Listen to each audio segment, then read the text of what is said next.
We are a global state, and it's not just people coming in, but it's inbound, outbound, and local multicultural. I always harp on that because it's important to think when you're doing global transactions that it's not just a foreigner coming in or representing a client going abroad. It's also our local multicultural community. So without further ado, we want to thank the South Bay Association of Realtors for bringing us this program today and breakfast and everything. We know it's an early morning. I am going to start here with David Chen. He is a broker and developer, and I'm going to let him say a few words, and then we're going to pass it on down the line, and then I will start asking questions. Hello, my name is David Chen with Sperry Commercial, based in Pasadena.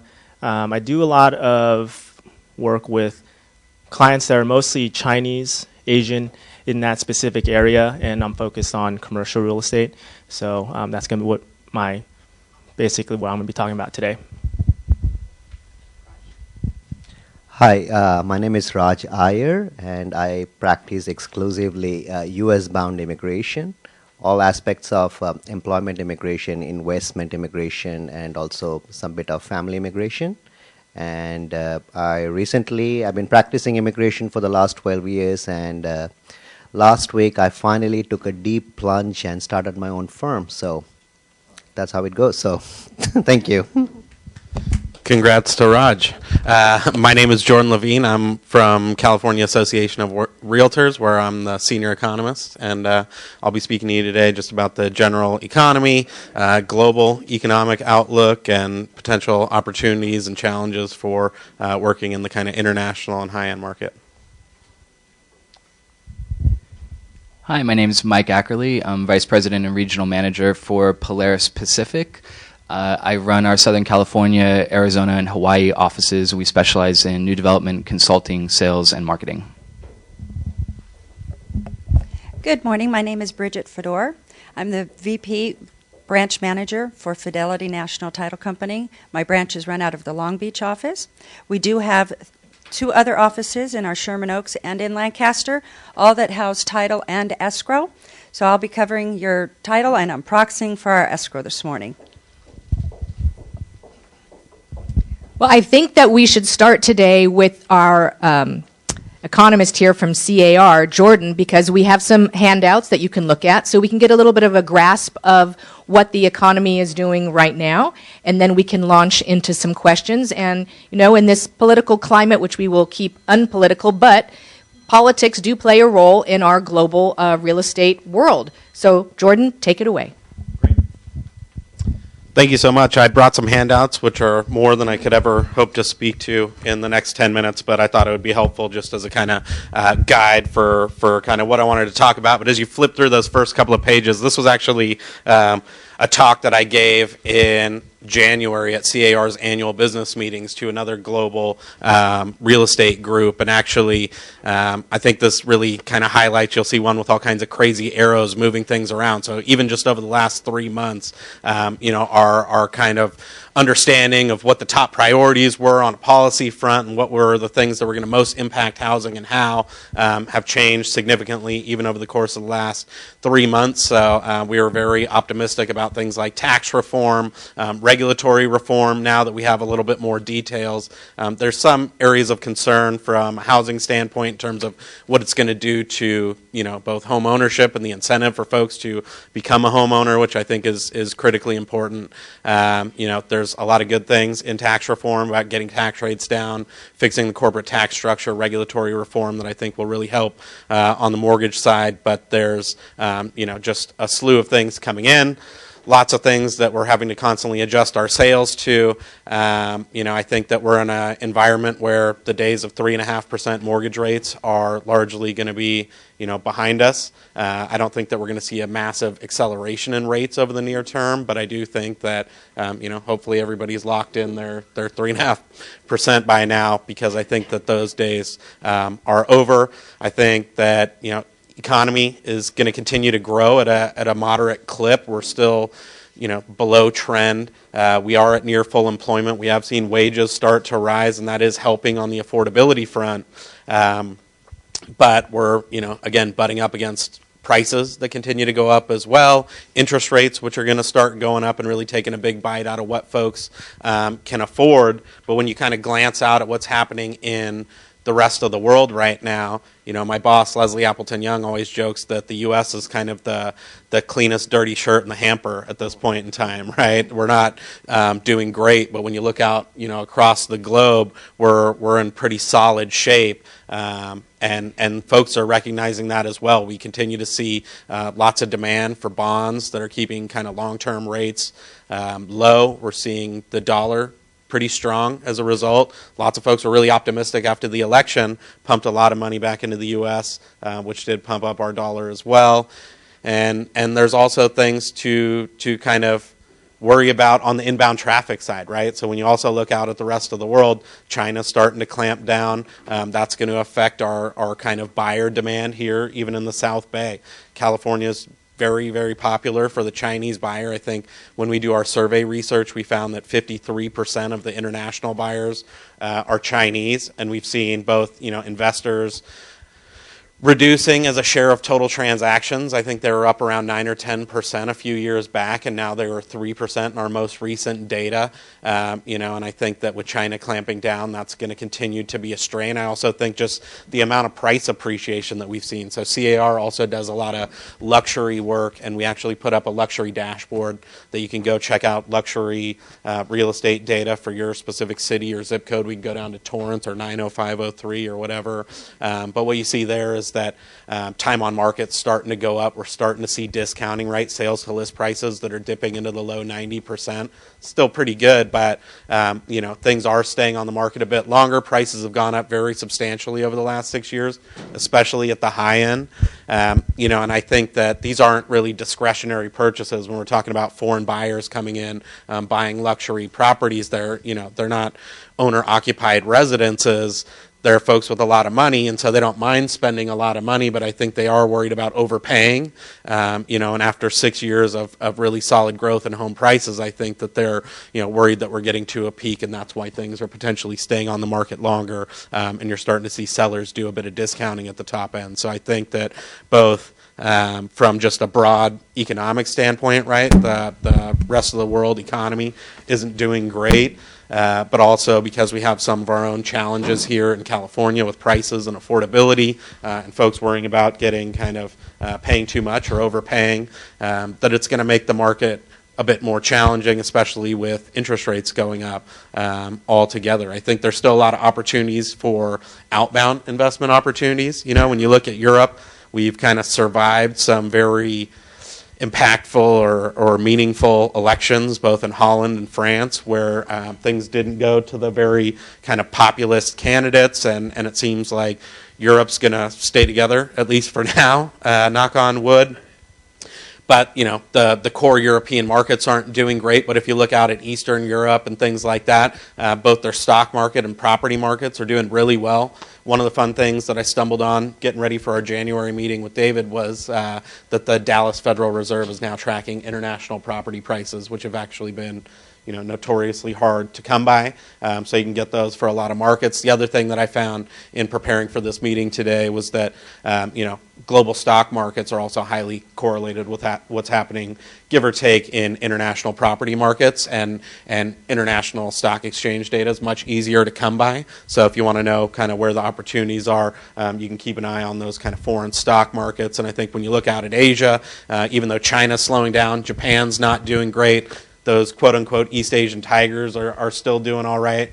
Thailand, Vietnam, Singapore, Hong Kong's not doing too hot. But, you know, the Middle East is still doing well, and I think South America is also a huge, you know, area of opportunity, both for inbound and outbound. There's tons of wealth being created down there. You know, individual countries have their own kind of political and other social dynamics that you got to pay attention to, but a lot of wealth being created and a lot of increase in equities of homes and companies down there. So I think that if I had to wrap it all up in 10 minutes, I would say that that's kind of the thing, right? We're 7 years into the cycle, so the business cycle is getting pretty long in the tooth. Prices have gone up a lot. Affordability is an issue. Interest rates are going up.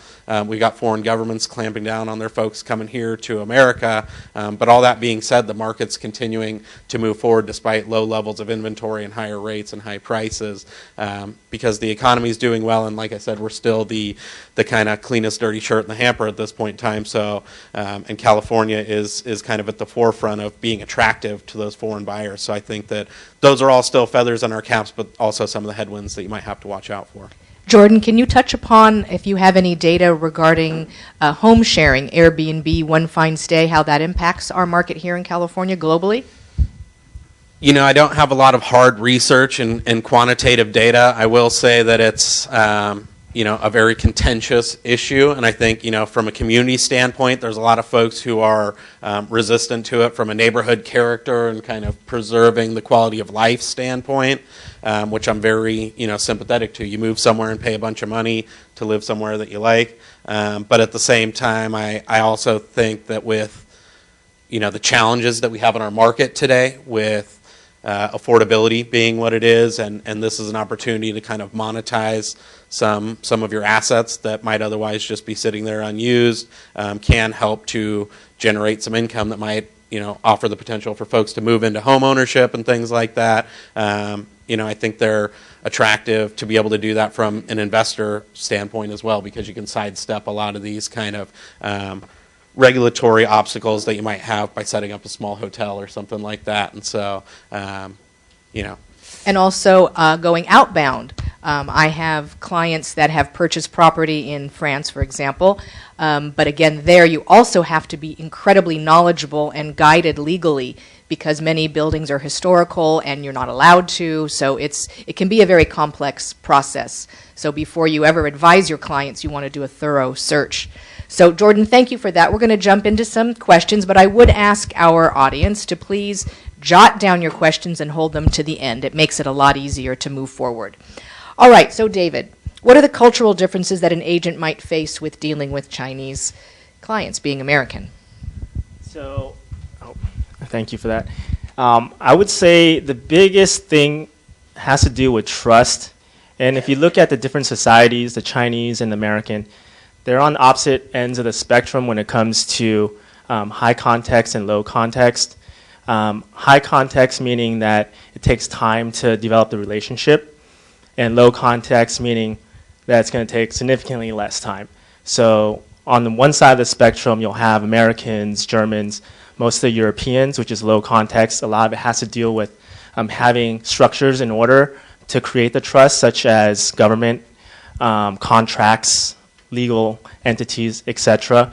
And then you have on the opposite end of the spectrum, which is mostly Asian and Arab and Middle Eastern and Latin American. Everyone that's essentially non-English speaking is going to be more on the high context. So that's generally the largest difference you're going to see when it comes to the two groups. So realize that culturally it's going to be very different, and it's going to take a good amount of time to actually build that trust.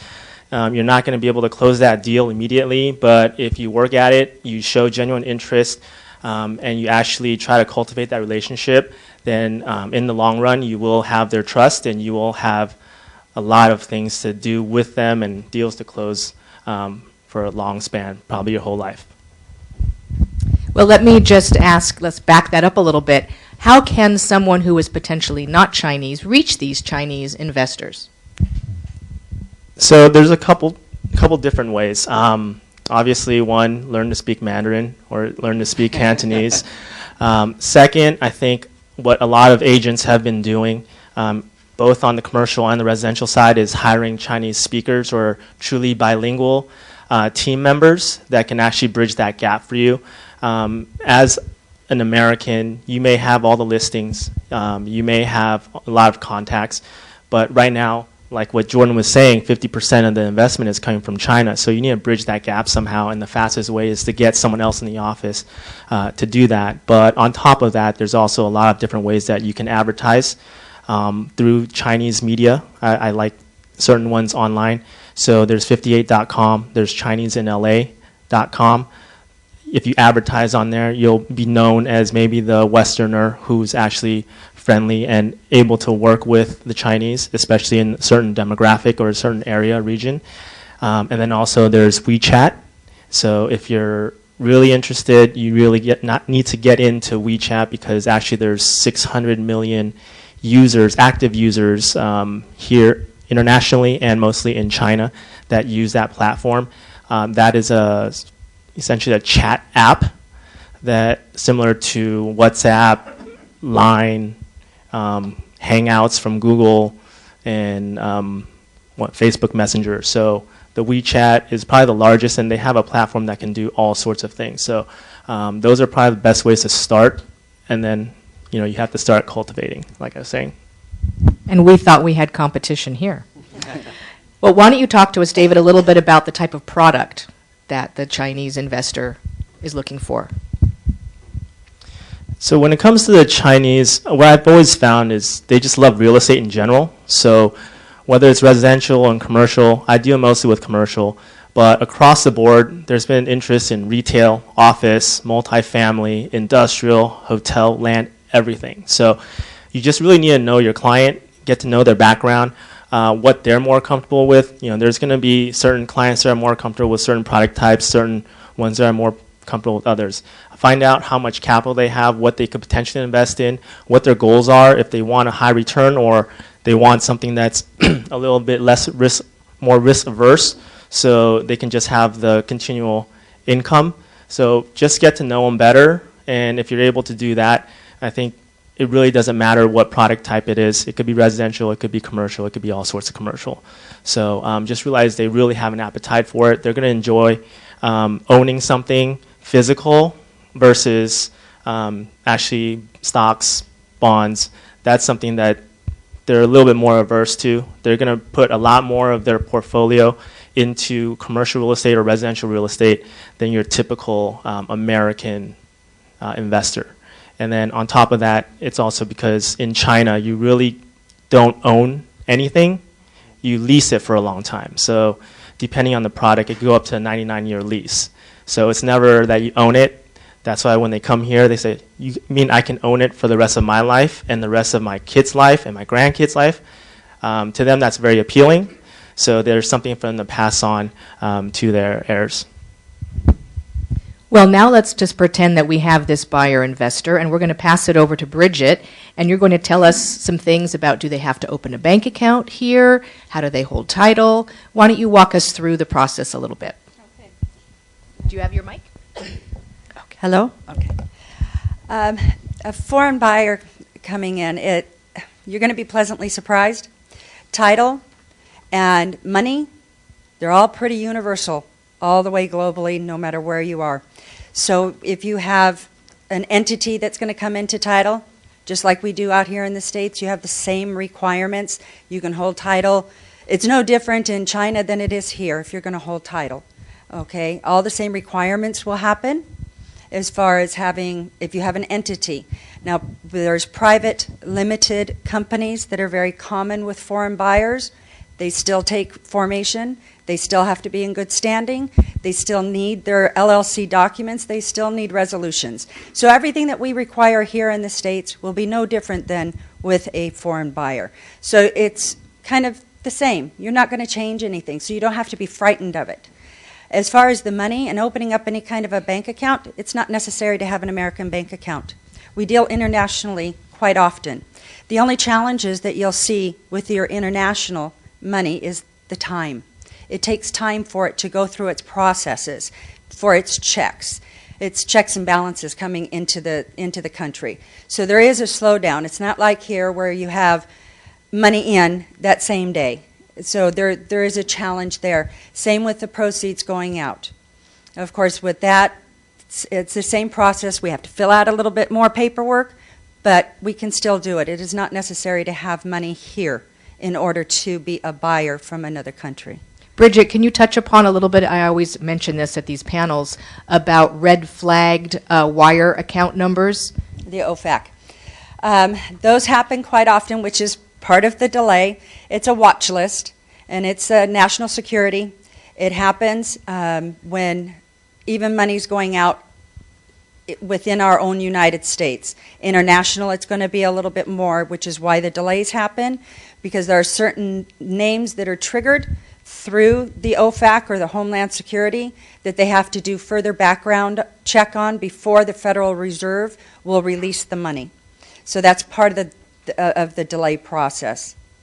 And how much fraud are you seeing out there? Money coming in, i.e. money laundering? Yeah. It's a big problem. We're very careful about wires now. I mean, going in and out, we have to double check everything, even on our local level, before it goes out, and then it's done again on the federal level. These hackers are just, I don't know, their brains are wired really No pun complex. It's amazing how they get in. So we are having to be very, very careful. We've been able to catch some international even that have gone out and once they're out, it's hard to get them back if we've caught any kind of fraud at that point. So there's a lot of cross-checking that gets done before that happens. Everything gets verified now. We don't take anything that we receive on a piece of paper and take that for what it is. There's a lot of calling, there's a lot of cross-checking, there's a lot of security that goes behind it to try to avoid it. And if you as realtors come across a foreign buyer and it just doesn't feel quite right, they don't want to have a buyer's agent as well as a listing agent, and they really don't want attorneys involved, take that red flag and talk to your escrow or title officer and ask more probing questions and pass it on to a higher authority, because we don't have all the answers as realtors. We don't have all the means at our fingertips, but title and escrow, they have more avenues to help uncover whether this is a solid transaction or not. Thank you, Briget. Raj, I know you're going to give us some fun answers about immigration being a hot topic right now, and if anybody listens to the news, you have to hear about EB-5 constantly on the radio. So why don't you just jump into this hot topic? Thank you. Right now, immigration is, it's like somebody running on a treadmill. We all are running and getting tired, but we are not reaching anywhere. It's all noise right now. There has been, a lot of things are happening in news about different parties, depending upon what their agenda is, like pick and choose one aspect of immigration. And trust me, immigration as a whole is, everybody agrees on it. America is a land of immigrants. People welcome immigrants. But each party, depending upon what they do not like, they pick and choose, because immigration is like it. You got visas from A to Z, with an exception of 2 or 3 alphabets. And somebody like EB-5, it's fantastic for the economy. Everybody agrees. Money keeps coming in. It's commercial real estate, jobs getting developed, and everything. But Raj, speak it closer to the mic, because we're recording and everybody wants to hear every word you're saying. Hello, can you hear me? Okay, perfect. Thanks.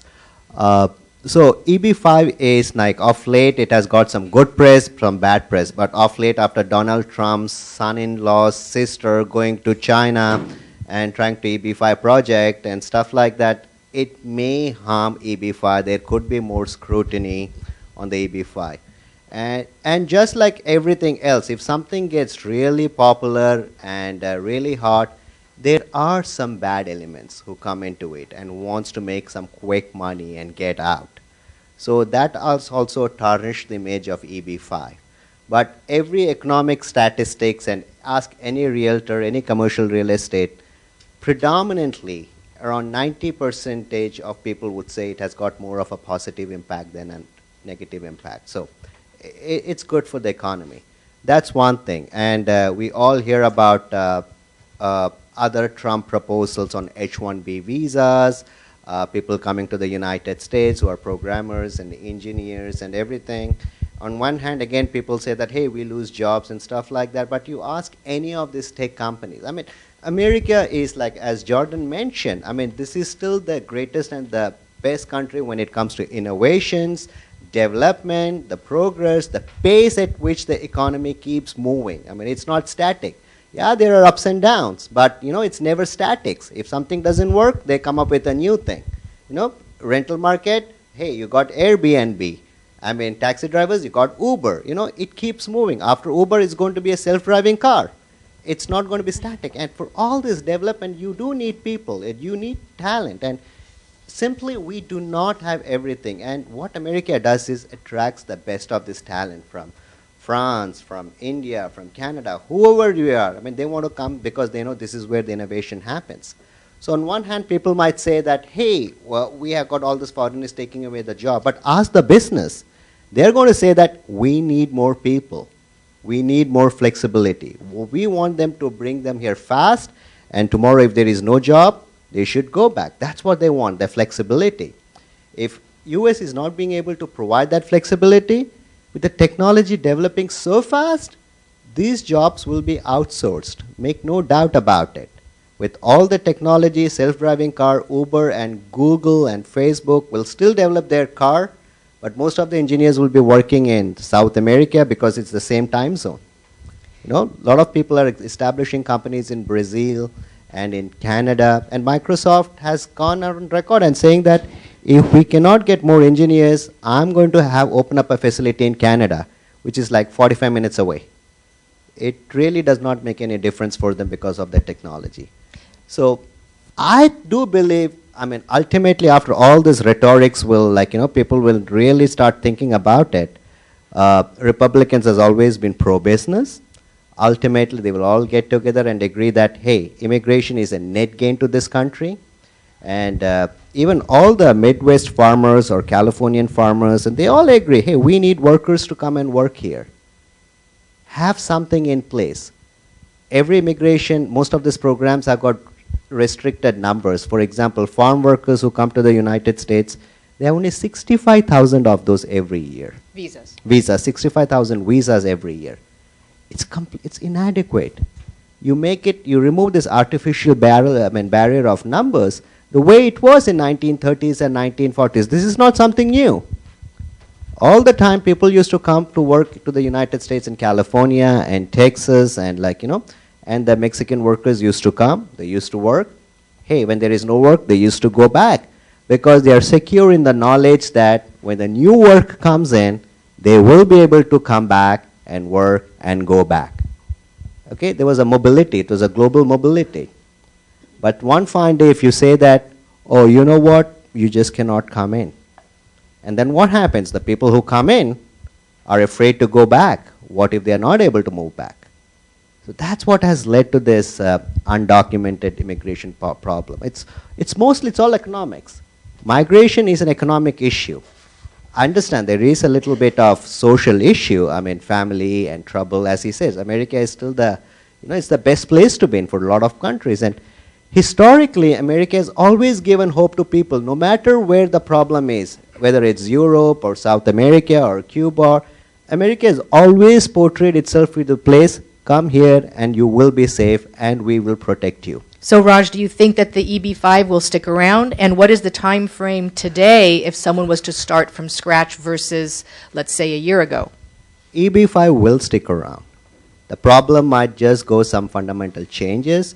It could be that this $1 million and this $500,000 by Congress mandate was in 1990s. Now it just seems that 500,000 is not enough. So the value of the amount might just go up, okay? It could be around 500,000 investment would probably become 900,000 investment, and $1 million investment could probably become $1.5 million investment. So the amount might go up because there is still a good demand for these things. And they probably might have far more scrutiny, and but I think it's a fairly popular program. It will continue, and the time frame. For Chinese, there is going to be a backlog because, again, EB-5, you can only get 10,000 visas a year. Wow. Okay? And there is another provision of law that restricts that, and this was in 1960s they had set it up, that from every country, you cannot have more than 7% immigration. Okay, so what has happened is, since most of the demand is from China, China is backlogged. So if some Chinese wants to make an EB-5 investment, by the time he comes to the United States, if they are not already here on some other visa, it might take them 3 years. to get to the stage of getting the green card to the United States. What countries have the shortest time? Rest of the world, it should not take any time, except for China. When it comes to EB-5, every other country would be faster, maybe a year or so. Europe included. So Europe included. So it's going to be much faster. So maybe 1.5 years. So if realtors were trying to target this market, then they should focus their attentions for people coming over that way. Oh, absolutely. I mean, I was hearing somebody talking about Ecuador and other South American countries. They're supposedly, again, they all want to get out of their country for various reasons. And folks, these guys are not just coming for themselves. You speak with any of those people, they're like, for the future. Hey, we want to take our money out of our country so that our kids' education and future is secure. And for them, even if it take a couple of years, it's fine. It's not that they're going to come to the US right now and do something about it. So I think that often we get a little bit blinded by China, meaning that's where we want to think and focus our energies. But I think as global practitioners, we need to be creative and think outside the box and look towards these other countries like Ecuador that have money, that have resources, that want to come here. And for our Spanish-speaking realtors, perhaps that is the next niche. And the Portuguese-speaking, maybe Brazil. Jordan, do you have something to add to this? No, I think you're absolutely right. There's a lot of wealth being created throughout the rest of the world, not in China. But, I think that Raj is exactly right. It's a total, quality of life thing in addition to just the investment opportunities. I don't think people do EB-5s in particular because they're, such massive returns or the best investment vehicle possible. It's because they want to send their kids to UCLA, and the U.S. is also a hedge against, shenanigans in their own country. If you're worried about what's going to happen in your own domestic market or the value of your own property or your wealth there, parking it in the United States makes a lot of sense. And so regardless of whether they think the market's going to go up here a ton or not that much, or they're going to make money hand over fist on their retail rents or whatever the case may be, it might just be a safety move and finding ways to get their money out, park it in a place where they're not going to lose it. Well, I think that as global practitioners or aspiring to be global practitioners, we're all searching for our niche, our area that we can excel at. So, my personal opinion is just keep an open mind and do some research before you blindly cast your net somewhere that might not be the most effective realm. Mike, why don't you jump in and tell us a little bit about what you do and your thoughts on this? Sure. So my company specializes in... Mic next to your face so we can hear you. Thanks, Mike. My company specializes in working with builders to determine what it is that they should build with regards to residential product in major urban areas. So right now we're representing approximately $10 billion in sales in 5 states. We have 20 active projects in major urban markets in the western U.S. right now. A builder would come to us and talk about unit mix, what architects they should work with, projected pricing. We help put together packages for them to secure debt and equity based on the marketability of the product. We brand it, and then we sell it out, working with an on-site sales team, and we're paid commissions at the end. And what kind of global entities do you deal with, finance-wise, coming to you for projects? So we have quite a few Chinese clients. Things have changed a bit in the past 6 months in terms of that market. As many of you have probably heard, in November of 2016, there were some additional regulatory controls that were put on the outflow of Chinese capital. So as a little bit of background, foreign currencies are not readily exchangeable in China. So every year, the Bank of China procures foreign currencies and allows their citizens to convert yuan to foreign currencies. You can take up to $50,000 US a year out of the country as an individual, and in November, affidavits became necessary that require certain statements by the person converting the currency that say things, for example, they will not use this to invest in real estate or securities in a foreign country, that they're not pooling the funds with anyone else to exceed the $50,000 limit. They need to provide substantial documentation on travel dates, the purposes of where they were going, etc. So this is having an impact on developers that are doing projects here.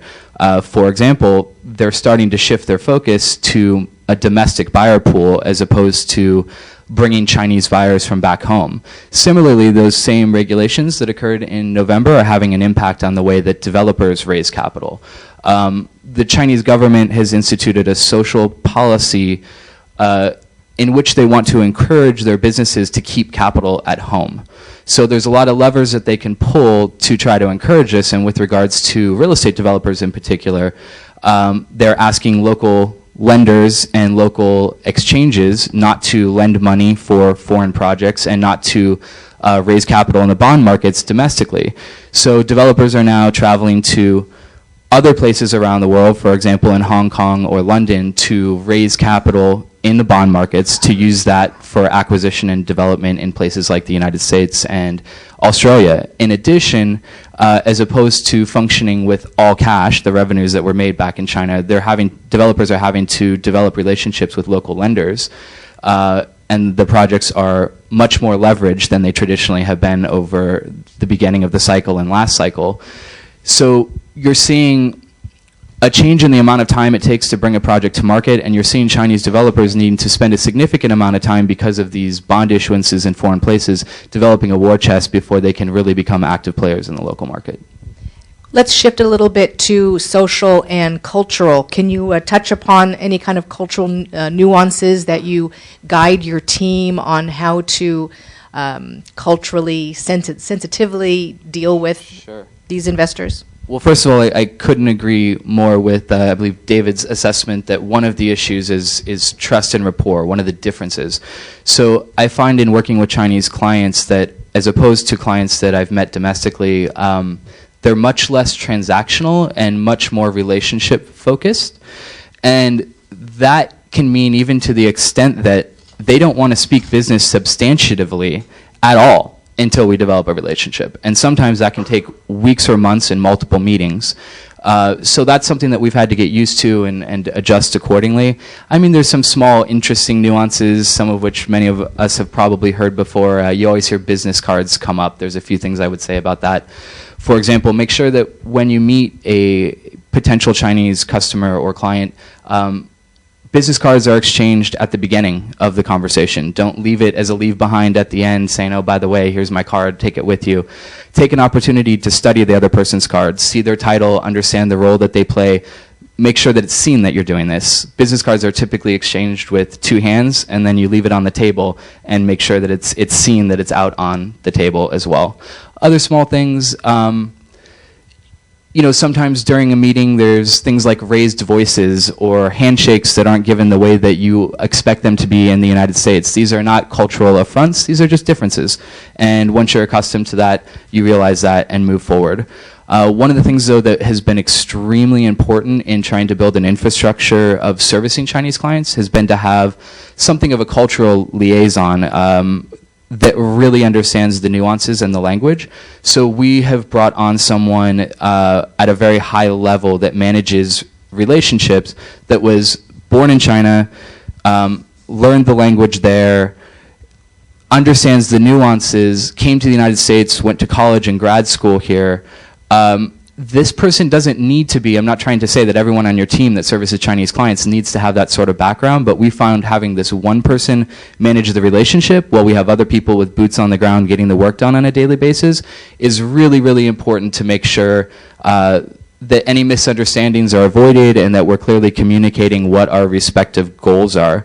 And you know, sometimes there's just examples of things that can't be clearly communicated unless it's done in someone's native language. And having that ability to do that can avoid certain conflicts. Another thing I forgot to mention, by the way, talking about small nuances, business cards, contracts, proposals, things of that sort, we have it all translated into Mandarin. Even project-specific stuff we have specifically translated before we send it over. Even though we're dealing with people that speak English, it's a sign of deference, and we also know and expect that they're sending it to their counterparts back in China. And your website as well?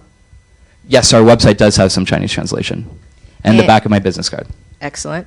And can you share with us any large-scale development project that was lost due to a cultural misstep, or a small project? Sure. I can't point to an example of a project that was lost, but I can think of plenty of examples of missteps that could have been avoided. So for example, we are working with a large Chinese developer on a project in San Francisco, and they've been waiting to sign up their Los Angeles project with us. And one of the reasons that we brought on that person that I mentioned to manage the relationship was because we felt that their comfort level with us was not going to get over the hump to gain additional business until we could show that we were willing to adapt our infrastructure to service them in exactly the way they asked to be serviced. Important, always important to realize that this respect goes both ways. David, what about you? Do you have any stories of missteps that have gone wrong that could have been avoided? And how hard is it as a non-Chinese person, realtor, to gain a Chinese person's trust that in which you speak? So one example, I won't say it was an issue on my end, but I'm working with a university right now on the west side. Previously, they used an American realtor to potentially purchase a property out on the west side. Culturally, the seller, or not the seller, the owner, is Chinese. So they were having some miscommunications as to what their purpose was. A lot of times, Chinese sellers will potentially view certain types of approaches as confrontational or too straightforward.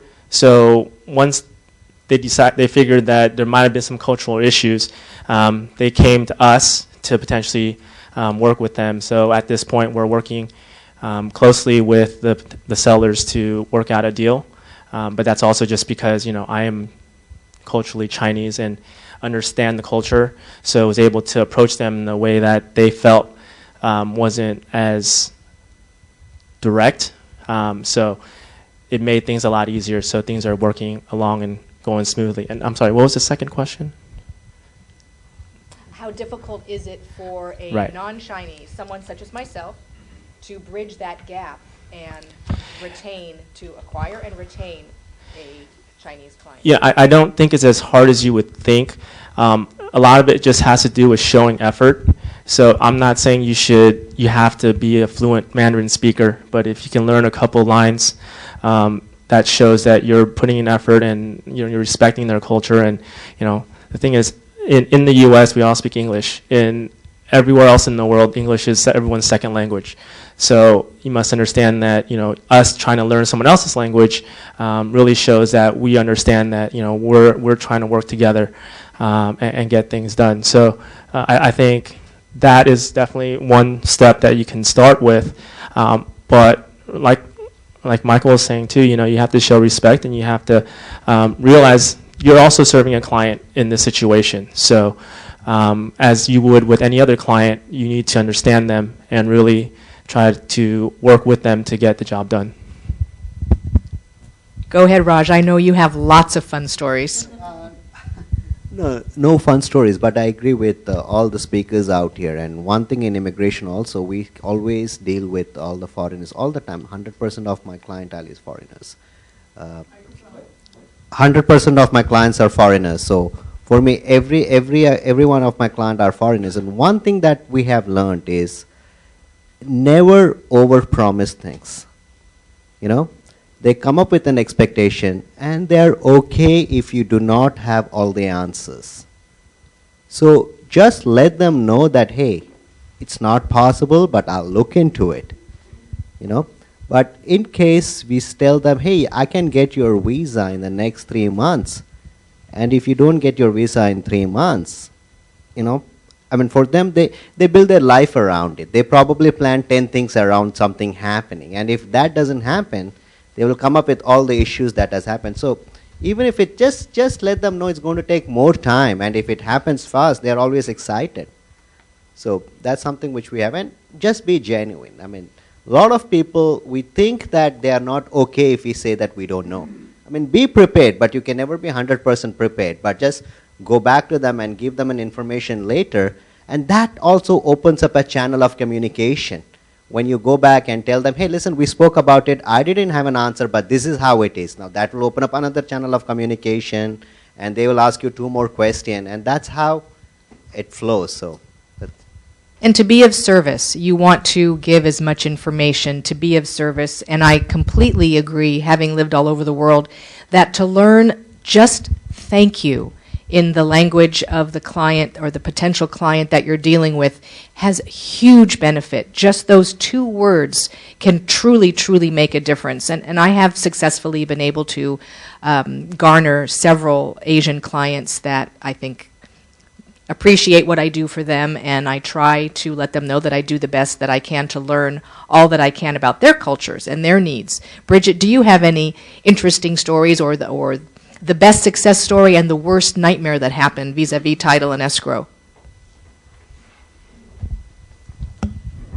Well, I will be honest on a title standpoint, because we don't have that connection one-to-one with the clients most of the time, between the buyers and the sellers. But I know for our marketplace that the challenge with our Asian clientele is the respect factor. When we need additional information or we're looking for additional information, which we do, our Asian clientele will take great offense to it. They feel like we don't trust them, that we're digging more and why, and they don't understand it. So on the escrow standpoint, and I've had some on title, but on the escrow, we are very delicate about when we have to ask something. Do we really need it, or are we going to upset this client and then potentially the agent and everything else? So it does have a trickle-down effect, but we do understand that there is a cultural difference, and the respect is a very big one. And I had to learn that the hard way from our own Asian team, when I would have to ask for additional information just to even get an order open and not upset them. They truly just, you need to talk to them. You don't ask them for anything. You have to have the conversation.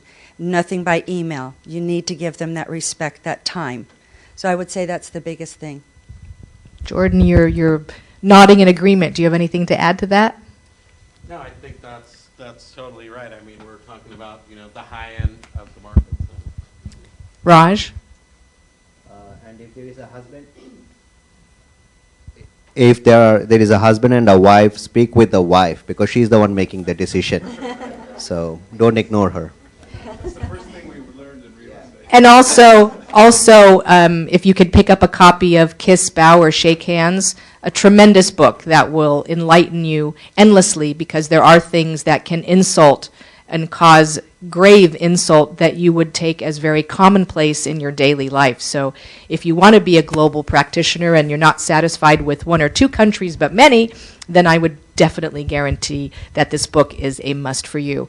Does the panel have anything more to add, or should we open it up for questions? Okay, David, you want to be the runner with the mic? Actually, I have one more thing I think Okay, I can please, add. Mike, go ahead. I was actually having a conversation in anticipation of today with a couple of colleagues that had experience doing transactions in the Chinese market, and something that I found very interesting was pointed out to me.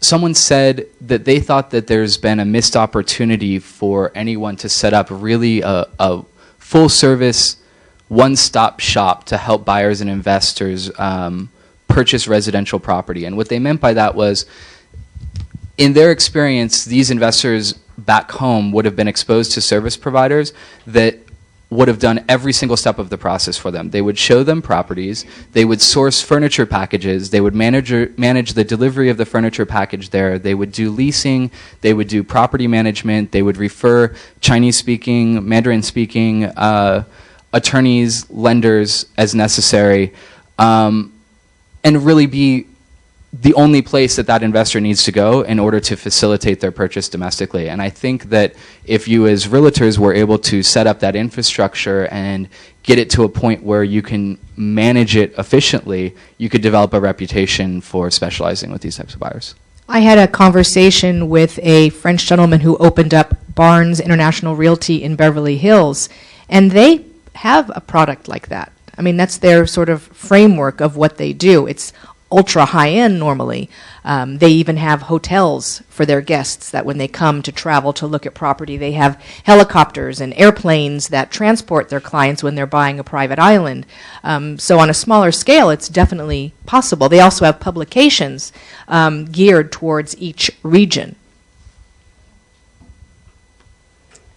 Okay, David, you want to come grab a mic, and we will open it up to questions. And if you could just state your name and then who it is that you would like to speak with. And don't be shy. I don't want this. We need it because we're recording this, so we need to have your question so everybody can hear it.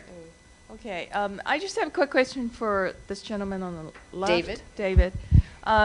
It's kind of tangent and maybe peripheral, might even be stupid, but how much of the gangsters or gangs, the underground organized crime, is infiltrated in the Chinese market here? I mean, they warn you about San Marino and all those other areas that's pretty well infiltrated, and I was just wondering if you encounter that. Is that really an actual problem? So the question has to do with gangsters, organized crime within certain communities, especially the Chinese community. I personally have not encountered any of that. I have heard of things, but I don't know if I should be recorded talking about this. Right, my own life. But I've heard of things, going way back, mostly Chinatowns. But if you're talking about, Chinese professionals who've been here for generations, I don't see that being an issue. What protections can people take? Run. Yes, don't say anything wrong. Pretend you didn't know what you were doing and run away. I'm sorry. Are there red flags? It's hard to say if there's anything you can pinpoint, but normally I think you have a sixth sense when things become dangerous. I mean, I try to avoid certain areas because they look a certain way. I try to avoid certain situations because it looks like things are escalating. So, just use your general common sense, and I think that should help a lot. If it seems too good to be true, then it most likely is. If for some reason you feel that you have been selected to do a transaction and you can't really figure out why did they come to you? Why do they want you to double end this? Why do they want you to represent them? And if it just doesn't come together, research it. Google them. Research the company. Call a title company. Call a real estate attorney. Just do some checks and balances first, because we do have these instincts. And if it just doesn't all come together, that should be your biggest red flag. And another thing that I can add is, like, when those kind of people, I'm not saying gangsters, and like somebody who does not want to do things the right way, it also depends. No matter what advice you give them, they would still want to do it their way. They wouldn't like to listen to you. They will take it, but they'll always be, but can we do it this way also? They always have a plan. They have an agenda. They want to know what their end goal is. So that again is a red flag as to if they're not listening to you and they have their own set of agenda how things needs to be done. That's a big red flag for us in immigration. Gentleman in the back. Hi, my name is Marlon Dorsey. I'm an independent broker. Just to piggyback on what you had said about if it seems too good to be true, it seems to be an increase in email contact from unknown persons who may claim to be looking for a broker or an agent or your services, and it needs to be done. Something may need to be done internationally, some sort of transaction. Just wanted to maybe expound on that a little bit more, because it's just getting to the point to where you open up your inbox and probably 30% of the emails are those kinds of emails that slip through your spam check. And I mean, you can look at who it's to, and if it's to undisclosed recipients, that's kind of a clue there. If it's not, addressed to you personally, and then if you do feel the need to respond by phone if there's a phone number, and ask them, how did you find me? I mean, it could be something as benign as a telemarketer, or it could be something much more serious, trolling, malware, whatever. But I mean, we're all intelligent people. We pass the real estate test. So just go through some checks and balances and do some very minor searching. I mean, the internet is a blessing and a curse at the same time. Hi, I'm Melissa, and I had two things. One for David, I really like that you said when we try to learn other languages and show them that, because all of the world can, not all of the world, but their second languages are English, and here we are, we only know English sometimes. So I really like that comment, and I had one thing for you, and it's, hopefully I say this right, 我会说一点普通话. That's amazing. Took me many years to figure that one out. And then the other... Did she say that we all are idiots on this side? Yes. She said, "You're very handsome." No, I'm just kidding. No, she says she speaks Mandarin. A little bit. And if you want something just a little bit easier, Shay Shay always works. 你好吗? 很好. All right, come on. I know we have questions about... I do actually have a real question. Go for it. For Briget, I really want to touch on signatures. How hard is it to get signatures internationally? And is there special things that you have to do in order to accept the signatures from international buyers and sellers? And electronic signatures. The electronic signatures. Pass it on down. Okay, well, there's a lot to cover in that question. Two questions. Can you hear me? Just have it nice and Okay. close. So electronic signatures, because we still have to have wet signatures for recording, it is required to have live signatures on any document that's going to be recorded. So electronic signatures are not acceptable for recorded documents. I'm sure that there are some, though, that are acceptable through the regular escrow amendments and things like that. But on the title perspective, there's no electronic signatures at all.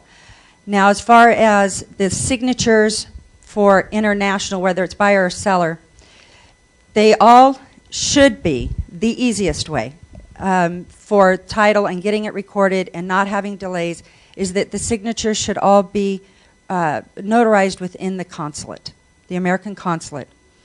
There are other ways of having signatures notarized, but they can delay things because you have to get letters of authenticity, you have to get translations.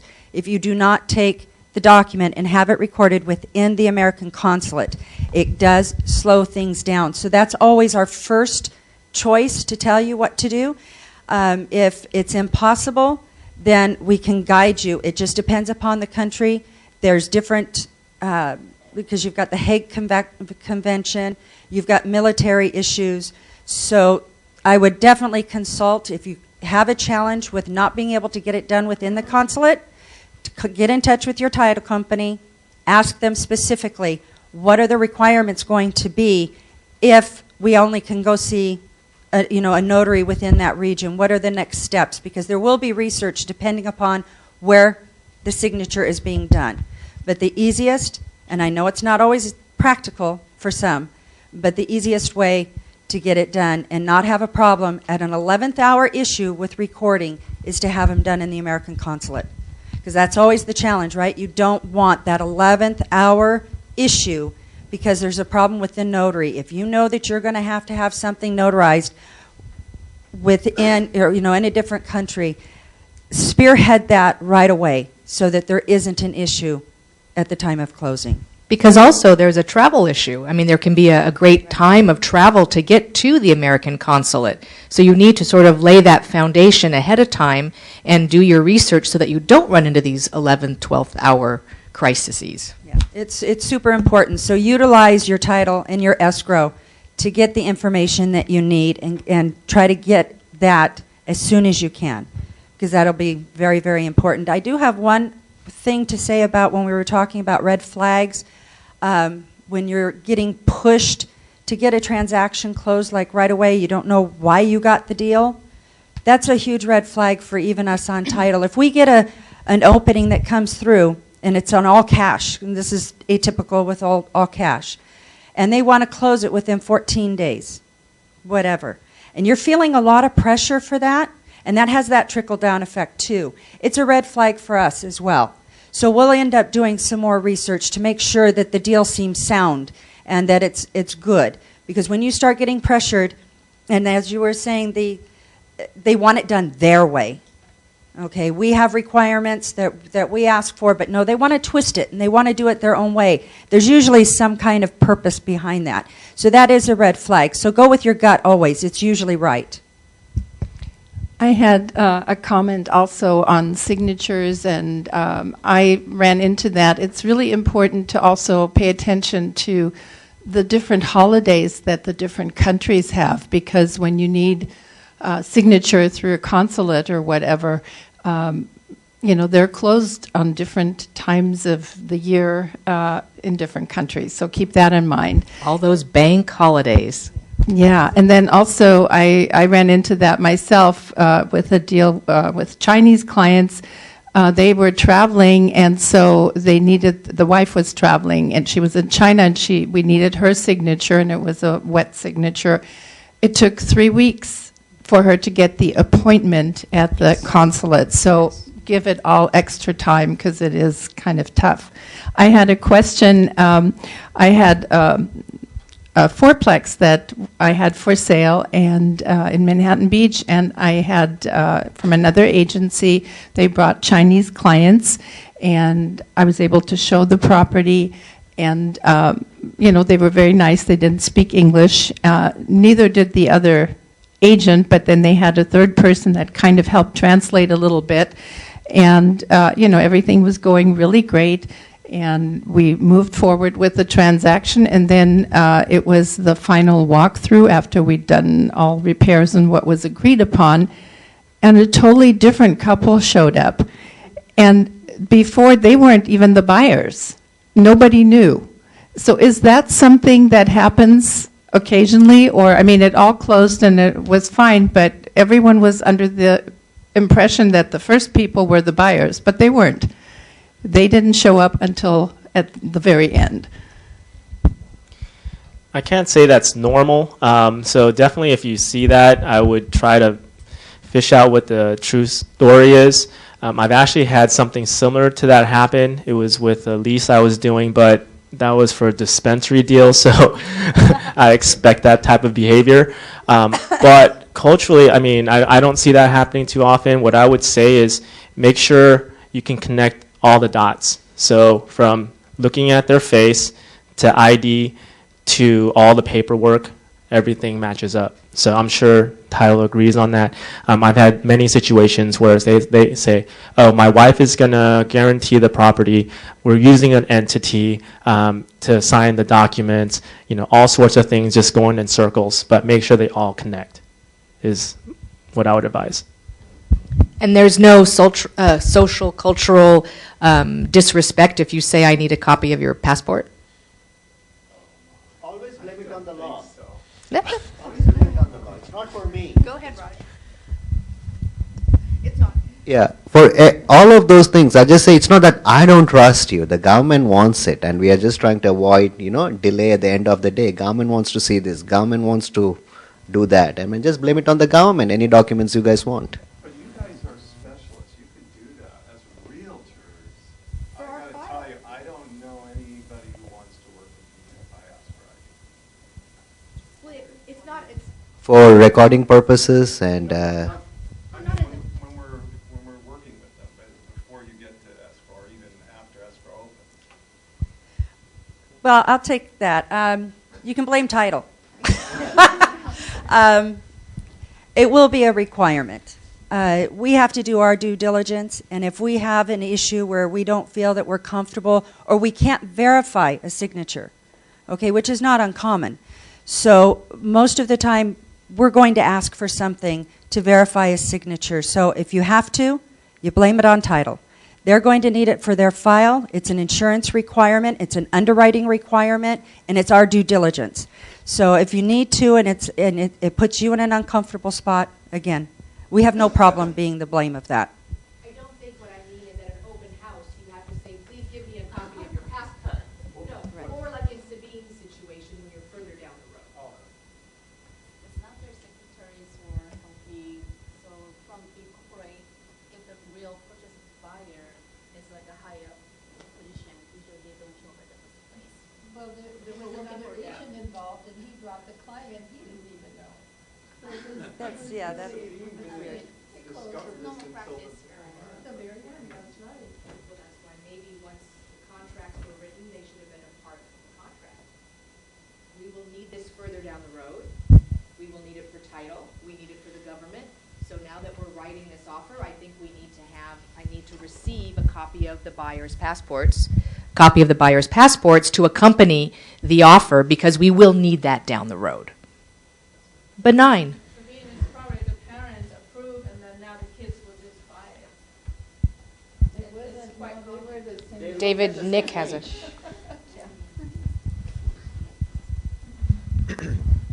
This is a question about investing, since a lot of us have heard about retail taking a current hit and maybe a bigger hit going forward.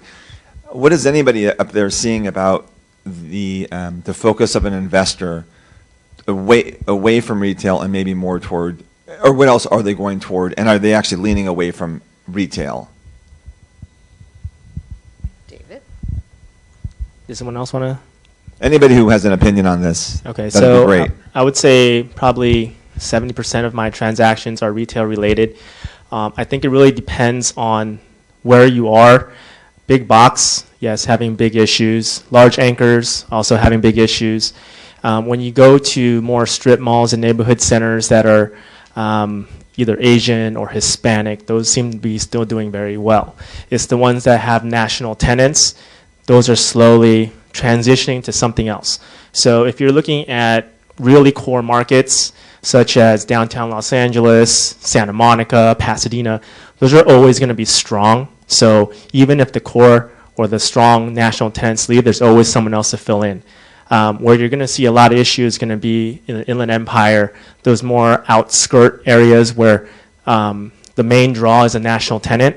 However, they can't support it because either the incomes aren't supporting them, or the national tenants are just contracting due to online, Amazon, other online presences that are essentially taking a larger chunk of their sales on a daily basis.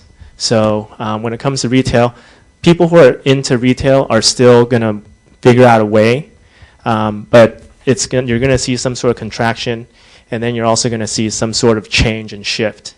What that is exactly, I don't know, because how are you going to take 50,000 square feet and repurpose it in a center? So it will be a challenging sector going forward, but if they're really into real estate, they'll figure something else out.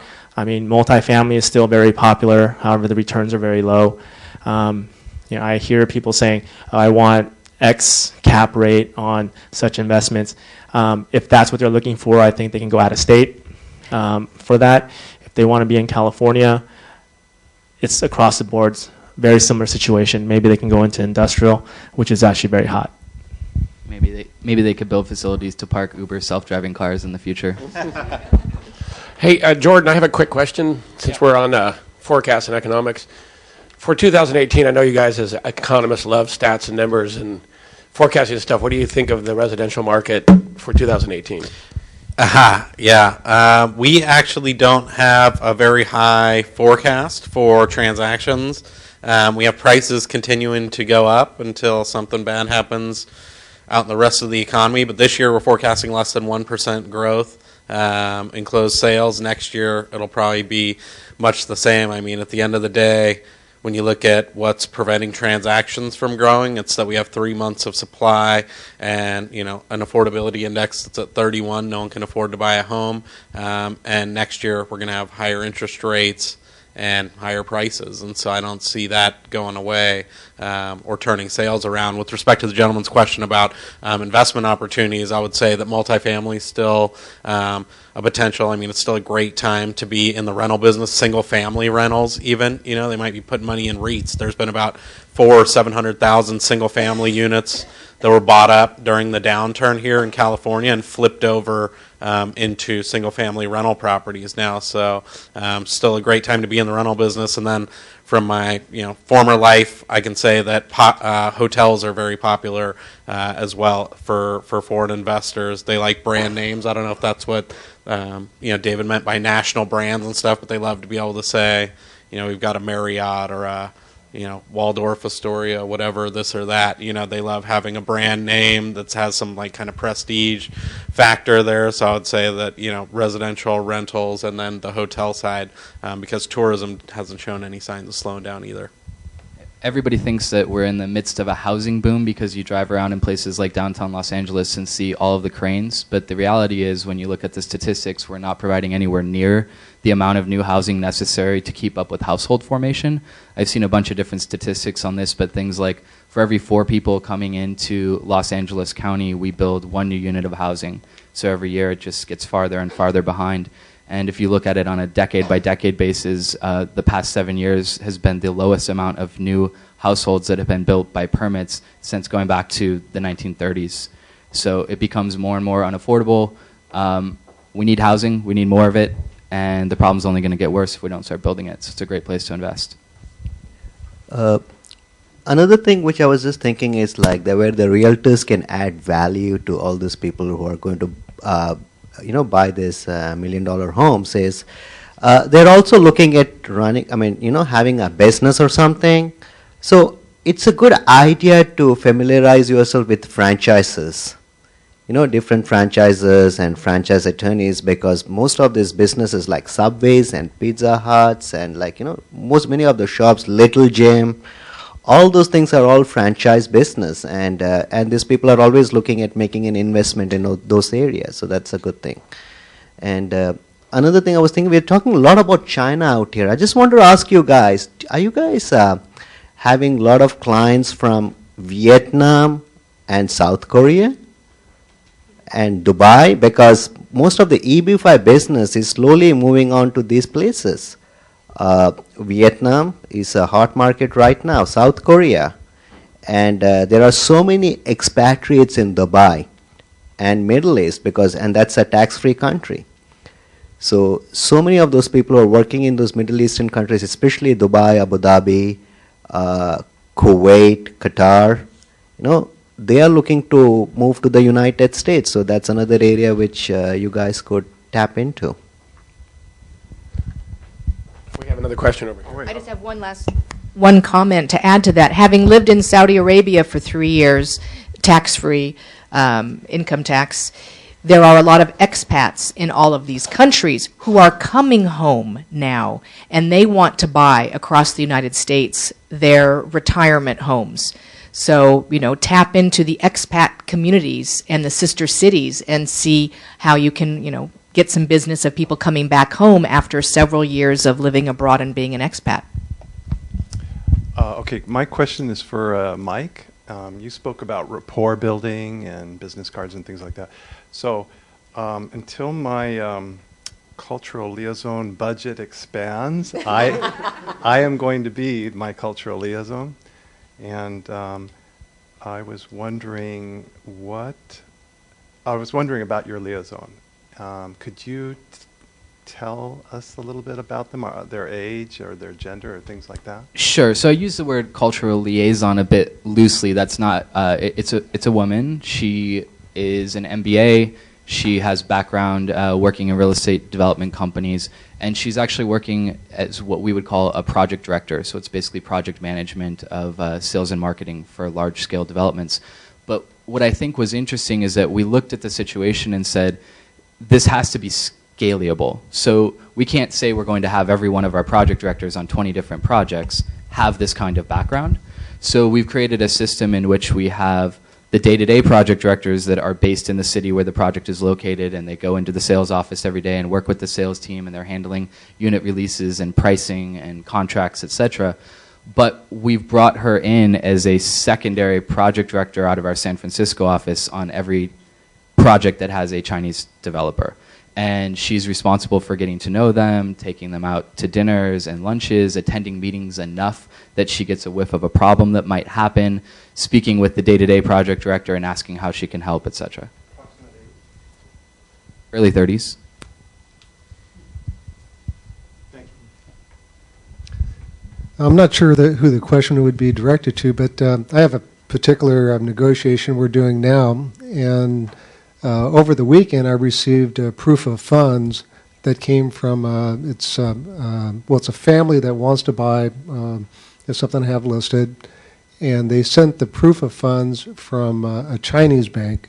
The mother's here, the son is in China doing business now, but he has the money in a Chinese bank. And I heard the mention about restrictions on flows from China. I think it was $50,000. And it's the purchase would be a much larger sum, but he's a U.S. citizen in China, and his money's parked there now, at least this particular account. Would there be any restriction on moving that money, or a chunk of it, back to the United States?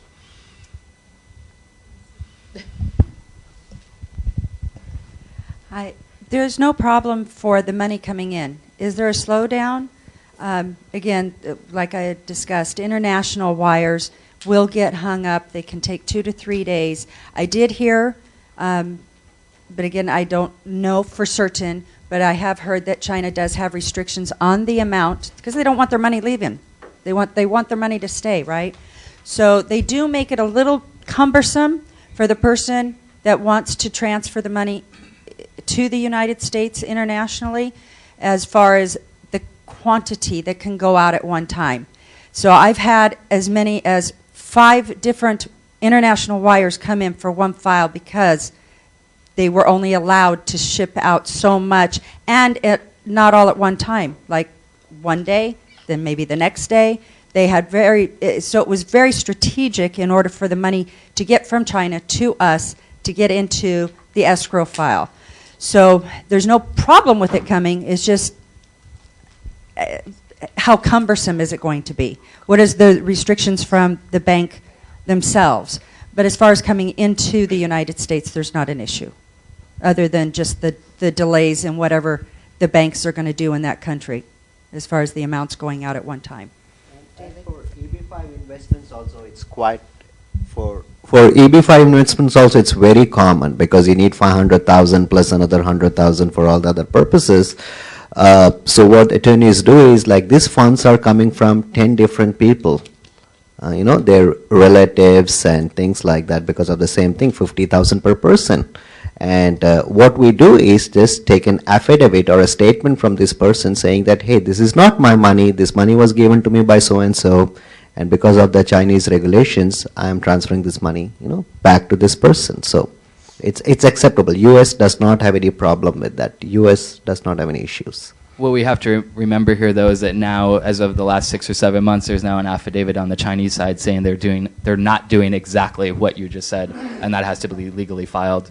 But I think that, look, I don't have any expertise with this, but you said 2 words that I think change the entire situation: U.S. citizen. So U.S. citizen in China, I don't think any of the things I was talking about relate to a U.S. citizen in China getting money out. Raj, real quick, can you talk about the difference between the 500,000 from some areas and the $1 million from other areas for the EB5? Just hold on one second. Where you invest. So you want to talk about those areas just so people get an idea? Okay, one sec. Back to the transfer. So regarding the transfer, being a U.S. citizen, I still think you may have issues. My brother's a U.S. citizen. He lives in China. We're selling a property. He still has no idea how to get the money back. So you will run into some issues. I think one way around it is hopefully they have an account in Hong Kong. Transferring between Hong Kong and China, I think it's a slightly easier. And then definitely from Hong Kong to here is, simple. So hopefully they can figure something out like that. David, your question again? So just talking about the different areas where someone applying for an EB5 visa has to have either $500,000 or $1 million to get in. 400,000 investment is made at places called Targeted Employment Area. It's called TEA, or rural area. So any jurisdiction where unemployment rate is 150% of the national average, in those places you can do a 500,000 investment. You can do 500,000 investment in a rural area where the population in that area is less than 20,000. Rest of the places, it would be $1 million. So many of those regional centers that has been set up, and those guys all pull in money, those are in where the unemployment is more than 150%. So for middle of Los Angeles is a targeted unemployment, the employment TEA, targeted employment area. And some of those big projects out there is like funded by EB5, because in Los Angeles downtown unemployment rate is higher than the national average. So you can go to California Economic Development website. They have all those counties and the regions where you can do that. And many of those, even in Northern California or Central California, a lot of these almond growers and wine industry, they all invest in, there is a lot of $500,000 investment in those areas.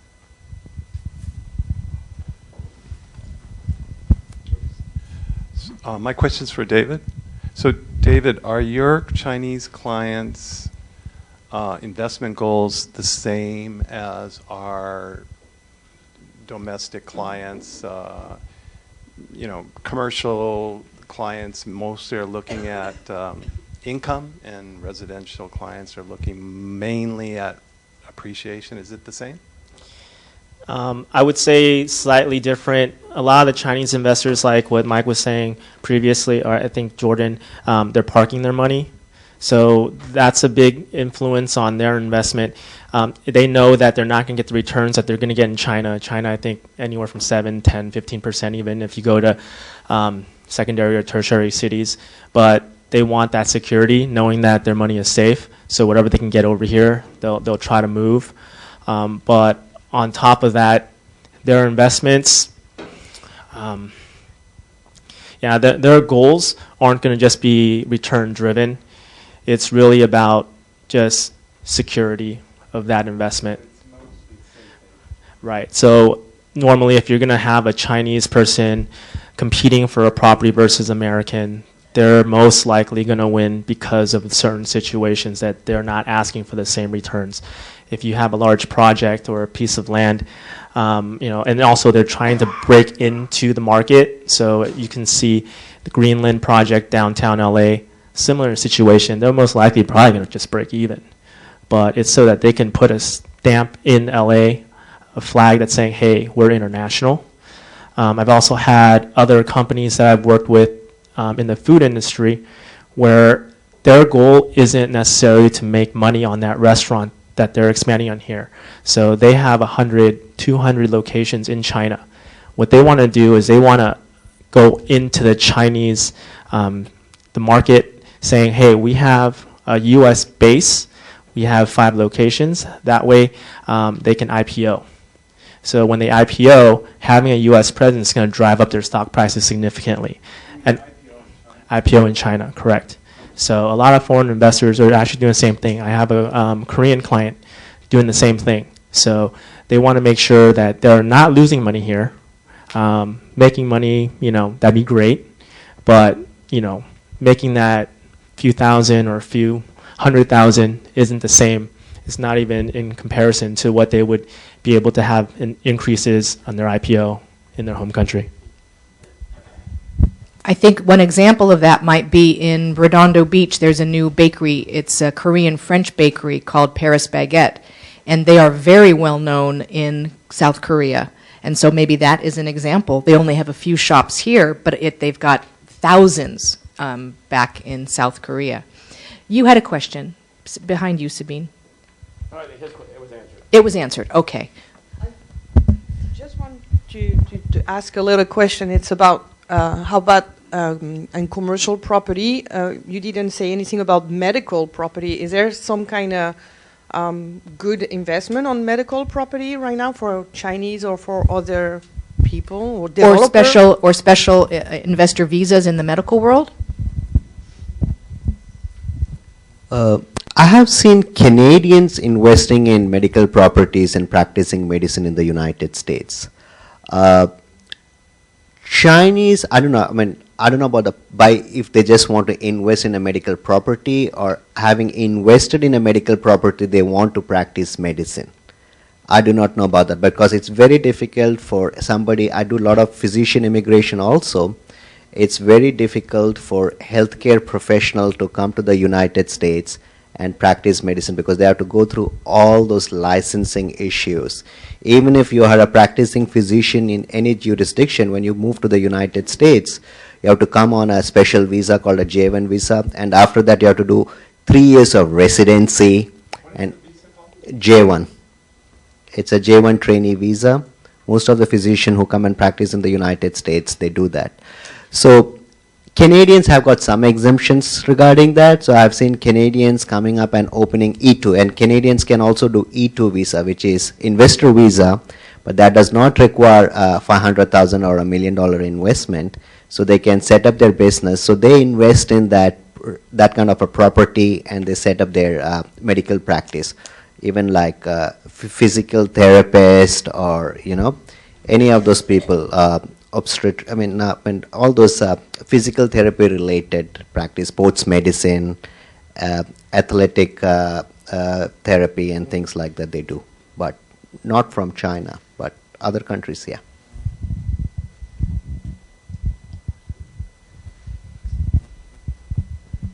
Come on, we must have more questions.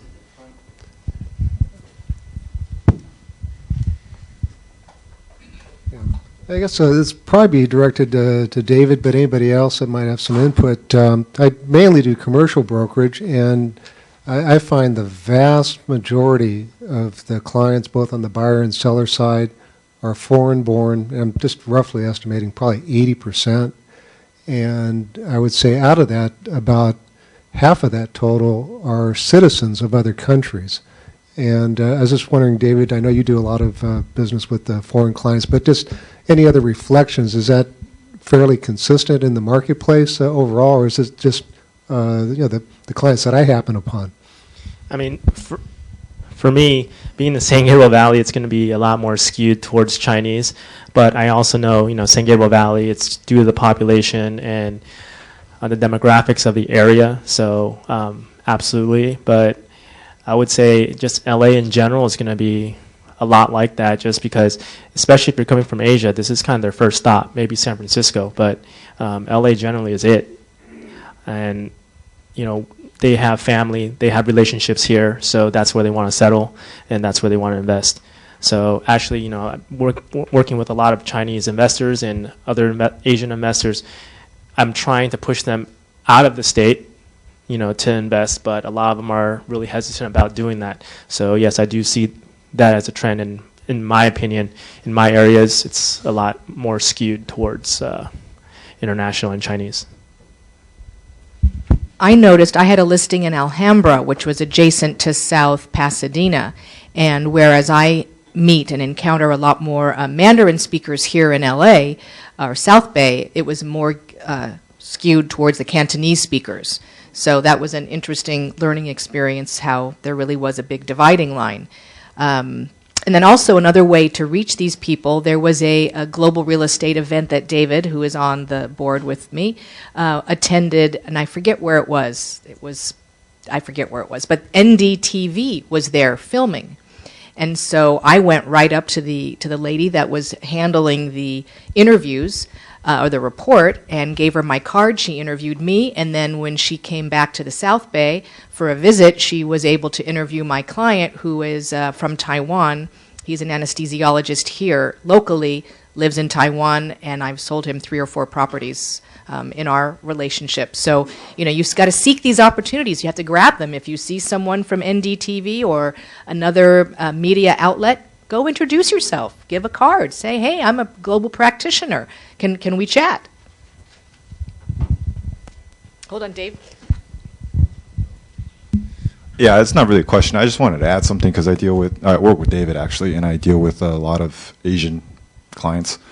I hear a lot of, overall Chinese this, Chinese that. Keep in mind, there's a lot of different types of Chinese people. They're not the same. Okay? It's like you're Bostonian and you're Californian, or you know what I mean? You're Scottish English versus. They all have different investment appetites. Taiwanese people and Chinese people are very different. Hong Kong people and Beijing people are very different. So make sure you know your client, as they've been saying all along. I think one of the things that we should realize when we're dealing with these clients is that culturally, in some places, I think Mike probably encounters this a lot. When you're dealing with the decision makers, if you are the top person in your company, you work directly with the top person on the other side. The second person works with the second person on the other side.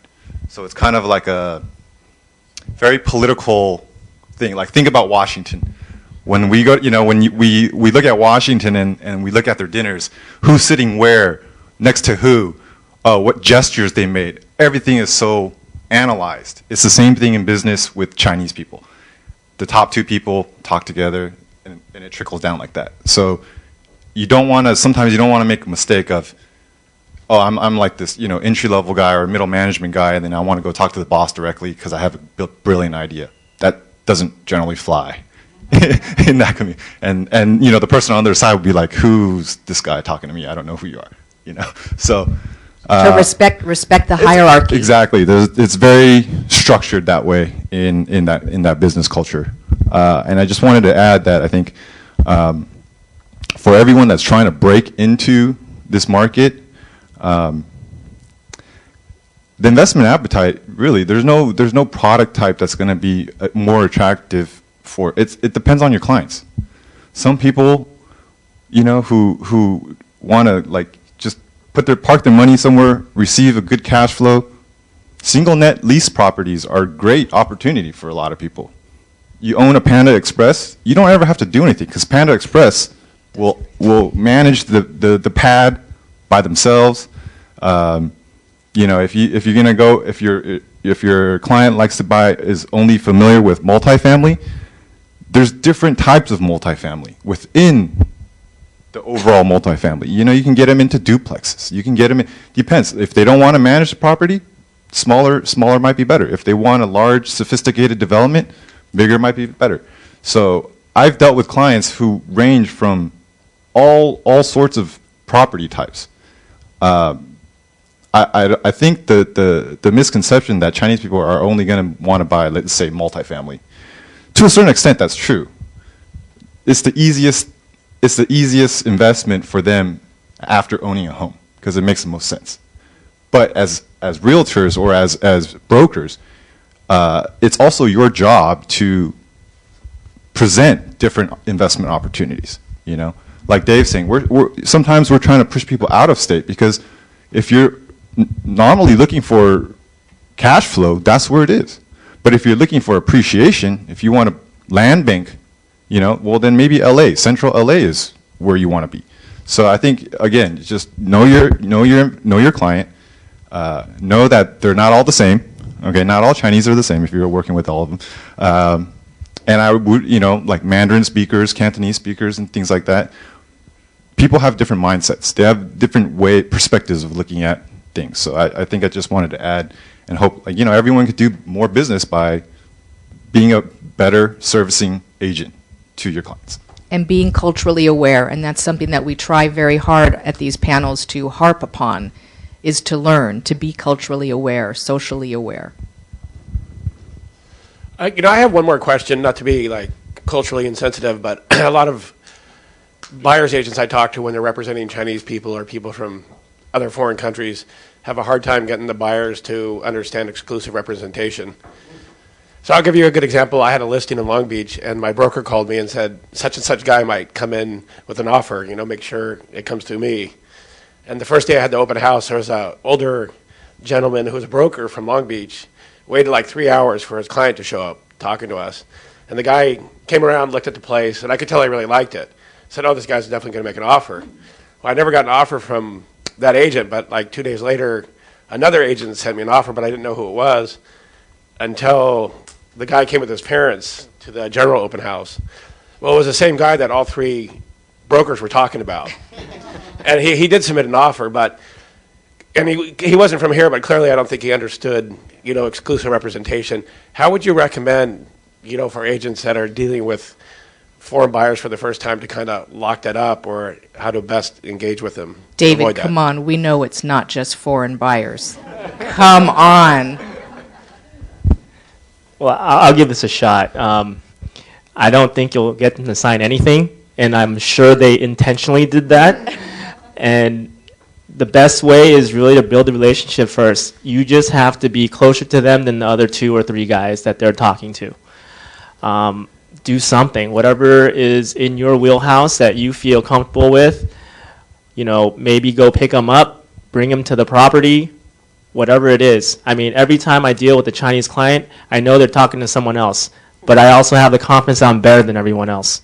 So if you have that going in and you can show them that going through you is going to be beneficial versus going through someone else, whether it's your understanding of the area or your relationship with the listing agent, whatever it is, you got to demonstrate value.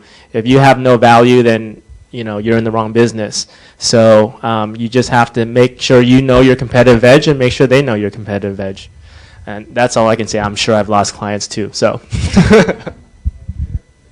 Are there any more questions? Panelists, do you guys have any more last minute comments? Any pearls of wisdom? Come on, Jordan. I know you have something to say. No, I mean, if you look at the last bit of my slides, I think that I would just say that we're on a decent footing here in the United States, and people still want to put their money here.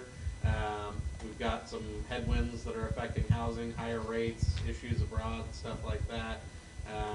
But I think that it's still a great time to be in the business. I still think there's a lot of opportunities, and yeah, so I think that sky's the limit. You're just going to have to work really hard because there's a lot of these headwinds, like I said.